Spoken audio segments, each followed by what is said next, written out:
The Sports Breakfast nga byonna bisasulidwa Stanbic Bank n'ebirooto by'olabye ebinene nabyo byatandika bitono ng'oli naffe tukusobozesa okusenvula mu lugendo lwo. Stanbic Bank, it can be. Ampuliriza oli ku Cbs Fm Emmanduso abavuka mu mulembe Mutebi Kyankya Kyamizannyo Ne Ntambi ziri 13 gwa ku 223 na kulubalaza njagala kudikiza banafa aba StarTimes. StarTimes bakugamba bakuyisobereyo nnyo wali ku kuma olugogo enkuzo mwezi 18 mwezi gwa March tugenda okukwera ne final za Miss Uganda 2023 jukira atezibera ne ku makula TV eri ku StarTimes kati choina kugula decoder n'ogiteekeka oba n'ofaayo kusasula bisale awo n'obanga ensonga zino zonna osobola okuziraba obulungi ennyo ate osobola n'okudownloadinga StarTimes on app ku simu ya sereza era n'osigala ng'onyumirwa byonna nga bitambula. StarTimes bwetu bwekugamba gyetandire nyembere tambule bulungi ate tukoma mu byemizannyo wane waffe weekend yabaddemu empira gy'ebika by'Abaganda era empira egyo gyakomekerezebwa bulungi nnyo wali wankulukuna ku lw'omukaaga wetwalabidde bannaffe abengeye nga basabula emmamba gabunga mu mpira ogw'okubaka obugoba 3-7 kwa 3-5 engeye nesitukira mu ngabo jukira bagijje ku Nnyonyi Nyange ebadde yasembo giwangula 2019 awo emirundi ebiri egize ko tubadde tetuzannya olwa COVID-19 naye bwe gyakomyewo Nnyonyi Nyange teyasobodde ku defendinga pakazi yatwala mu 2019 engeye netwala era negera n'obukadde 7 mu nsimbi eza Uganda then mamba gabo nga negera n'obukadde 5 mu nsimbi eza Uganda kati ate Nnyonyi Nyange eyatwala 2019 yakutte kya kusatu yakubye olugave negera n'obukadde 3 ate olugave ne lugenda n'akakadde kamu ye netbo bwatu bwe yatambudde mu mpira ogw'ebigere. Endiga bagenze n'obukadde 9 jukira yabadde final yabwe yokusatu basoose okuwangulako babadde tebawangulanga ku ngabo ya mipira gyabika mu final ebiri zabadde basambyeko eno gye basoose bakubye olugave gole mu kuweerere George Senkabo wa Kitala olugave do lwagenze na bukadde 7 final yabwe iringa yakubiri nga baluzinga babadde batera okuwangula finals esinga okubeera ennyingi bannafa abo olugave bagenze n'obukadde 7 then mu kifo ekyokusatu Efumbe lyagenze n'obukadde 5 lyakubye kobe golo nnyako emu mutolabidde omusambyano Aluntege nga ateba hat-trick musambi wa Team Express nagenda n'omupiira nena yamba kone Efumbe ogenda n'obukadde 5 mu prize money ng'okwadde ekifo ekyokusatu then kobe lyagenze n'obukadde 3 mu mbeera eyo mipiira gino gyali gyasemba kuwangulwa banafa ab'embogo 2019 nga bwe nkutegeezaako nti editions ebiri zibadde zisembyeyo 2021 tubadde tetuzannya olwa COVID-19 kale zagenze okudda nga embogo teyina mu kisaate ku defending mpaka ze yasemba kutwala. So twagala okwebaza ababaddeyo abazukulu ababaddeyo twagala okwebaza olukiiko lutesitesi olwa Bifonek olukulemberwa Haji Sulaiman Katambala we Butambala n'abakulu bonna abakoze omulimu munene okulaba nga empaka zino zikomekerezebwa mu kitiibwa. Era bajja kubategeeza ez'omwaka guno zitandika ddi mu bwangu obw'ekitalo. Then batugenda mu mpaka za AFCON ezanda 20 ezibadde zibungira mu ggwanga ery'Emisiri ezo nazo zakomekerezebwa mu maanyi mangi. Senegal ng'etwala ekikubo yakubye ttiimu ya Gambia eggolo 2 ku bwereere. Suleiman Faye oyo no muvubuka muto akukyala azannyanga na Mutebi ne Mamadou Kamara mu Buutanyi be basobodde okuteba eggolo za Senegal 2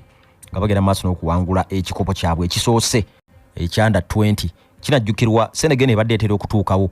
ebadde ezannya ku finali naye nga bagisabula busabuzi mu mpira mujjukira mu 2015 Nigeria bakubye eggolo mu ku bwereere mujjukira 2017 Zambia bawujja 2 bwereere ne 2019 bakabula kata batwale kubanga mu normal play bakola gole mu kwemu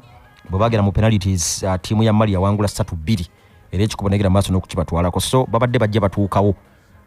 paka lwe bamaze ne batwala ekikopo ekisinga okwewunyisa ku Senegal etutte ebikopo 4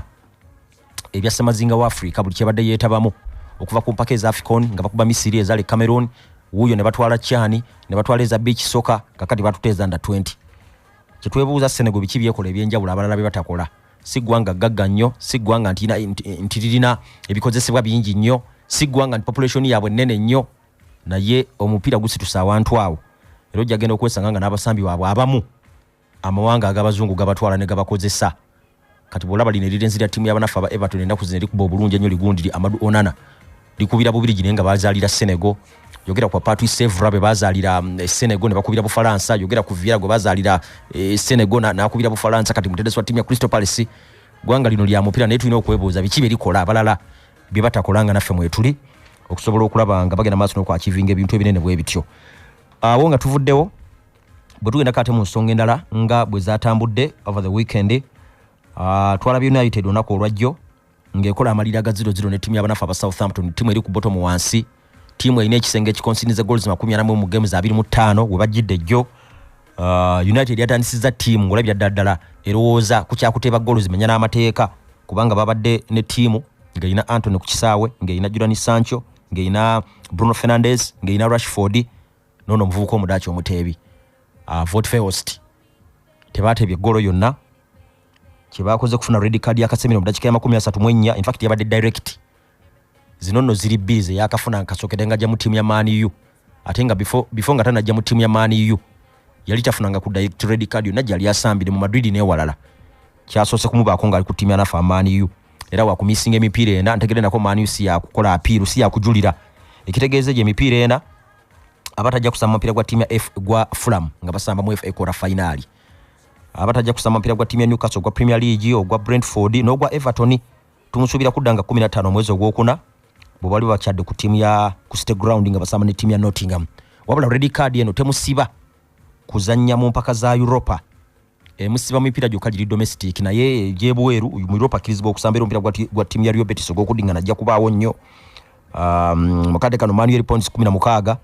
emabega wa table leaders aba timu ya Arsenal esigaze empira giringa 10 bijukira nti banjayo omupiira naye points ezo neneko. Kyetaagisa timu ya Arsenal okuluzinga emipira almost nga 5 miramba nga Man U wangula buwanguzi bweba yakugyenkanankana, kyolowooza nti nakyo kiyinza okuba ekizibumu mu mbeera eyo. Southampton nno bw'ogigoberera, Southampton yakuba Man City mu Carabao mujjukira bulungi nnyo, negwaddwa ne timu ya Arsenal ya gole mu mpira ogwa Premier League, ate nekyali Chelsea ku Stamford Bridge negikuba egole mu kubwerere. Badde waliwo timu zeenubudde ezamalira mu top 6 season ewedde, waliwo zekozeeko ebikolobero. Bulaba kati nga Man U nga bakoze amalira ga 0-0 ku Old Trafford abadde akatiro, amalira ge bakola ku timu ya Arsenal game emu okuba timu ya Man City mu Carabao. Ngoli omuteresa akyaliwo ogundi Nathan Jones gwe bakwata ku nkona juzi n'okukyalira Chelsea ngera bali ku bottom wansi ne bagikuba egole mu kubwerere, goli y'omusambi oyo akube nnyo free kick James Ward-Prowse babadde bajja babikola. Naye nga benkutegezezaako Man U ekyokusatu ekyakiina, naye table leader musinge points 16 wadde nga alinayo a game in hand. Arsenal jo yasambye ne Fulham mu London Derby neekola ebintu bingi nnyo. Okusooka gwawadde mupira gwa Tete ogw'ekikumi Tete yajja mu December 2019 ng'asikira Unai Emery. Yabadde wini ya 10. Twalabye Arsenal ewangula London Derby 5 ez'omuddiringanwa kwawe, nga Tete concedinze teri timu yali ekikoze mu timu ze London mu Premier League kasookedde nga bakuva mu mwaka ogw'ekyenda yakuba timu ya Crystal Palace egolo 2-0 nga tugulawo season nekuba Brentford 3 bwerere, nekuba Chelsea kene nga teteebeddwa, nekwata Spurs 2-0 kati yakutte Fulham egolo 3 ku bwerere, gye mipiira etano eteberemu golo 11 naye nga Tete concedinze teri timu yali ekikoze. Ne tulaba era Arsenal season ewedde yateebe golo 6 za Premier League, kati yawezezza 6 nga ekyasigadde emipiira 11 kubanga bakasamba emipiira 27. Awo nawo olabawo improvement ey'amaanyi ennyo. Era ne tulaba Arsenal yafuuse timu ey'okubiri mu ligi esinga okubeereza amaanyi 5 mu Bulaaya, egenda maaso n'okwera n'abasambi 3 nga bali mu double figures nga bateebye golo okuva ku 10 n'okweyongerayo mu liigi zaabwe ez'ababinywera. Jjukira PSG ekyo ebadde ekina yokka. PSG badde ina Mbappe nga alina golo 19, erina Messi alina golo 13, erina Neymar alina golo 13. Kati Arsenal olunaku lwajjo yafunye Odegaard yagenze ku golo 10, already badde ina Bukayo Saka nga ali ku golo 10 teyateebye jjo, naye ate Martinelli yateebye 12 kati club top scorer mu Premier League mu mbeera eyo. Then era jjo twalabye Trossard gwe basayininga mu January nga mujja mu timu ya Brighton ng'akola assists 3 mu dakika 5 agasoose ku mpira ogw'okwawe, era teri musambi yali akikoze mu Premier League kasokere nga tandika mu mwaka ogw'ekyenda-2. Ekyo nakyo twasose kukitaba olunaku olwajjo. Then tulaba ne timu ya Arsenal nga depth yayo egenze squad yabo olaba ng'egaziyeemu, Esusi yakomyewo ate nga n'Enketia tali wala nnyo nakudda. Bwe tugenda mu kisaawe ensamba gye basambye omupiira bagudominatinze, Fulham teyabawadde kigezo kimala. Nze yalaba ku Fulham yasamba ne Brentford wadde yaluzinga 3-2 ku Monday. Nalabye ate eno yabadde ndala nnyo, teyabuuza timu ya Arsenal bibuuzo bimala. Era Arsenal omupiira bagudominatinze ku ddakiika ezokka paka kwesembayo. Balina points 6 mu kadde kano ng'esigadde games 11. Bagenda kuzaako timu ya Crystal Palace bajja gisambira waka ku Sunday, naye balina kusooka kusamba na timu ya Sporting Lisbon ku Lwokuna era bajja kugisambira waka waabwe. mukadde kano ne kwawe Arsenal yemu ku teams in fact yesinga okulabika obulungi kwawe games 14 wins 11 golo 28 points 34 bintu ebibadde ludde okubira banaddala ng'esamba emipiira egy'okwawe. Chelsea okwangula omupiira ogwokusatu ogw'omudiringanwa jjukira basooka kuba ttiimu ya Leeds ne bakuba ttiimu ya Dortmund mu Champions League kati bakutte Leicester City golo 3-1. Kai Havertz omu ku baatebe in fact kati ayina golo 8 mu season yonna. Ayina golo 8 mu mpaka zonna ndooza kulekeza Premier League nga mukaaga. Chelsea ne badde ne run embya naddala kwawe kuba omupiira guno bagwangulidde kwawe. Mujjukira nti okuva mu October Chelsea badde lemereddwa okwangula omupiira gwonna kwawe newankubadde operating ku budget nnene nnyo. Wini yokwawe badde ebuze mu mpaka ez'enjawulo naye bagifunye wini yabwe yokusatu ey'omudiringanwa katulowooze nti batandise balina obubonero 37 mu games 26 naye bakyali mu kya 10 bakyalemeddwa okuwangulira ttiimu zeeze ziri mu 10 erisooka babadde bawangula ttiimu kuva ku kifo kya 11 n'okukka wansi tebannaba nnyo okulinnya eno kujja. City yakubye ttiimu ya Crystal Palace egole mu kuberere kwawe yabadde penalty ya Haaland mu dakika 78 ngaweza golo 28. Crystal Palace ye ttiimu esinze okubeera unlucky naddala mu 2-23 kasookedde nga atandika ttiimu atandaba kuwangula omupiira gwonna mu 2-23 ate bw'otunula empiira gyonna gye badde losing ebadde giruzingira ku margin eyo entono kati weewuunye babakubye penalty mu dakika 78 jjukira bakasamba games 9 mu 2-23 badrawings emipiira 5 baluzinze 4 esatu egisembyeyo tebafunye shot yonna ku target abatiimu ya Crystal Palace. Kiteeka omulimu gwa Vieira ku bunkenke ate jjukira bazzaako ttiimu y'abanafu ab'Arsenal ku Emirates olaba nga omusaasiramu ko Patrick Vieira naye City points 61 emipiira egiddako giri trickemu balina RB balina okuddingana ebungereza then ate ku weekend basambe ne Burnley mupiira ogwa FA quarter final. Jjukira Burnley erimu mutabani wa Pep Guardiola nga coach Gundono Vincent Kompany yakulembedde n'ekibinja kya championship asinga ali mu kyokubiri points 13 alana kulaba nga agikomyawo nagwo guyinza obutabira mupiira mwangu wadde nga Steres gala yina emikisa emingi.